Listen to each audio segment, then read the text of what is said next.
યુધિષ્ઠિરે પૂછ્યું, હે શ્રી કૃષ્ણ, જયેષ્ઠવદી એકાદશીનું શું નામ છે અને તેનું મહાત્મ્ય કૃપા કરીને મને સંભળાવો.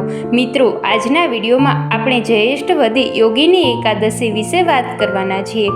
તો વિડીયો અંત સુધી જુઓ, અને જો તમે અમારી ચેનલમાં નવા હોય તો ચેનલને સબસ્ક્રાઈબ કરી બેલ આઇકન દબાવી દેજો, જેથી આવનારા બધા જ વિડીયોની અપડેટ મળતી રહે.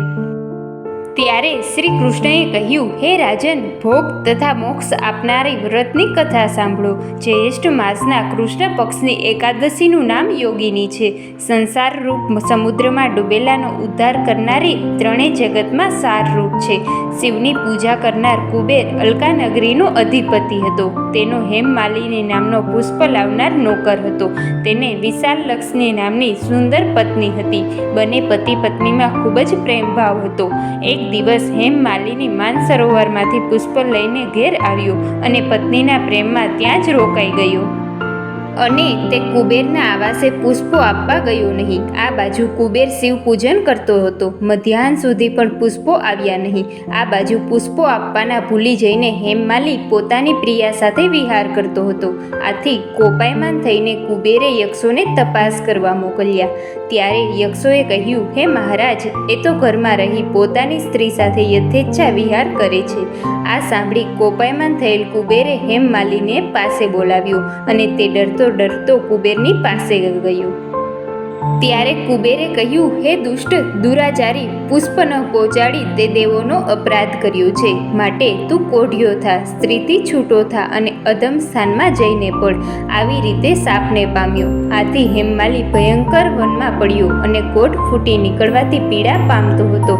અન્ન જળ વિના નિદ્રા પણ આવતી ન હતી. આમ પોતાના પૂર્વકર્મને સંભાળતો ભમતો હિમાલય પર્વત ઉપર ગયો.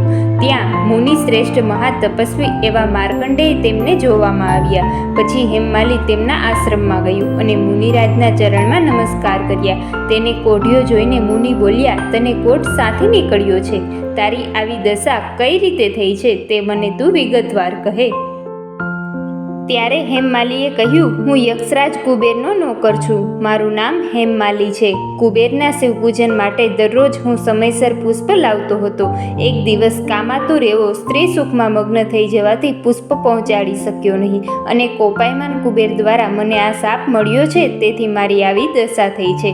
માટે હે પરોપકારી મુનિરાજ, મને આ પ્રાયશ્ચિત બતાવો. ત્યારે માર્કંડેય મુનિએ કહ્યું કે હું તને શુભ વ્રત કહું છું. જ્યેષ્ઠવદ યોગિની નામની એકાદશીનું તું વ્રત કર. તે વ્રતના પુણ્યથી તારો કોઢ અવશ્ય દૂર થશે. પછી તેણે ઋષિના કહેવા પ્રમાણે યોગિની એકાદશીનું ઉત્તમ વ્રત કર્યું. તે વ્રતના પ્રભાવથી તેનું સ્વરૂપ દેવ જેવું બની ગયું અને પોતાની સ્ત્રી સાથે મેળાપ થયો અને ઉત્તમ સુખ મળ્યું. હે રાજન, આવી રીતે મેં યોગિની એકાદશીનું વ્રત કહી સંભળાવ્યું. જે માણસ યોગિની એકાદશીનું વ્રત કરે છે તેને 88,000 બ્રાહ્મણો જમાડ્યાનું પુણ્ય મળે છે. આ એકાદશી મહાપાપનો નાશ કરનારી અને પુણ્યને આપનારી છે. આવી રીતે બ્રહ્મવેતર પુરાણમાં જ્યેષ્ઠવદી યોગિની એકાદશીનું મહાત્મ્ય કહેલું છે. નમસ્કાર મિત્રો, શું તમે જાણો છો કે નવરાત્રિનો તહેવાર શા માટે ઉજવવામાં આવે છે? તેની પાછળનું માન્યતા શું છે અને સદીઓથી આપણે અલગ અલગ રીતે આ તહેવાર ઉજવતા આવ્યા છીએ. પરંતુ આ નવરાત્રિની પાછળની સાચી કહાની શું છે તેની સાથે જોડાયેલી એક પૌરાણિક કથામાં આપણા પુરાણોનું મહત્ત્વ બતાવી રહ્યું છે. તે સિવાય તેનું મહત્ત્વ ધાર્મિક અને વૈજ્ઞાનિક રીતે પણ ઘણું છે. તો મિત્રો, ચાલો જાણીએ આપણે નવરાત્રિનું મહત્ત્વ વિશે. પણ મિત્રો, એ પહેલાં જો તમે અમારી ચેનલમાં નવા હોય તો ચેનલને સબસ્ક્રાઈબ કરી બેલ આઇકન દબાવી દેજો, જેથી આવનારા બધા જ વિડીયોની અપડેટ મળતી રહે.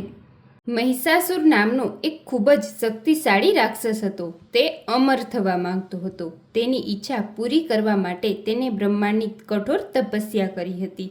બ્રહ્માજીએ તેની તપસ્યાથી ખુશ થઈને તેને દર્શન આપીને કહ્યું, તને જે પણ વરદાન જોઈએ છે તે તું માંગી શકે છે.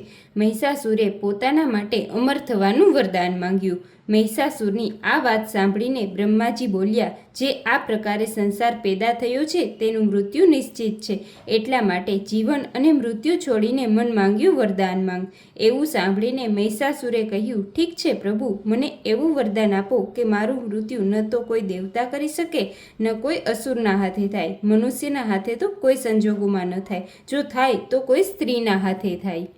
મહિષાસુરની આવી વાત સાંભળીને બ્રહ્માજીએ તેને વરદાન આપ્યું અને અદૃશ્ય થઈ ગયા. ત્યારબાદ તો મહિષાસુર રાક્ષસોનો રાજા બની ગયો અને તેને દેવતાઓ પર આક્રમણ શરૂ કરી દીધું.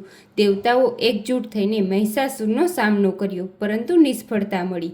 ત્યારબાદ વિષ્ણુ અને શિવે પણ મહિષાસુરને મારવા માટે પ્રયાસ કર્યો, પરંતુ તેઓ પણ મારી શકતા ન હતા. તેથી દેવલોક પર મહિષાસુરનું આધિપત્ય થઈ ગયું હતું. ત્યાર પછી મહિષાસુરથી રક્ષણ મેળવવા માટે બધા દેવતાઓએ ભગવાન વિષ્ણુની સાથે શક્તિની આરાધના કરી. એ બધાએ શરીરથી એક દિવ્ય રોશની નીકળી, જેમાંથી એક ખૂબ જ સુંદર અપ્સરા જેવું રૂપ દેવી દુર્ગાએ સ્વરૂપ ધારણ કર્યું. દેવી દુર્ગાને જોઈને મહિષાસુર તેની પર મોહિત થઈ ગયો અને તેની સાથે લગ્ન કરવાનો પસ્તાવો મૂક્યો. વારંવાર આ પ્રયત્ન કરતો રહ્યો. દેવી દુર્ગા માની ગઈ, પણ એક શરત પર. તેણે કહ્યું કે મહિષાસુર તેની સાથે લડાઈમાં જીતવું પડશે.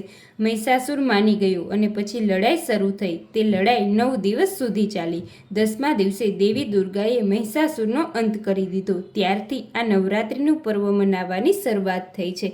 મિત્રો, આવા જ અવનવા ધાર્મિક અને શાસ્ત્ર સંબંધિત વિડીયોની જાણકારી માટે અમારી ચેનલને સબસ્ક્રાઈબ કરો. ધન્યવાદ.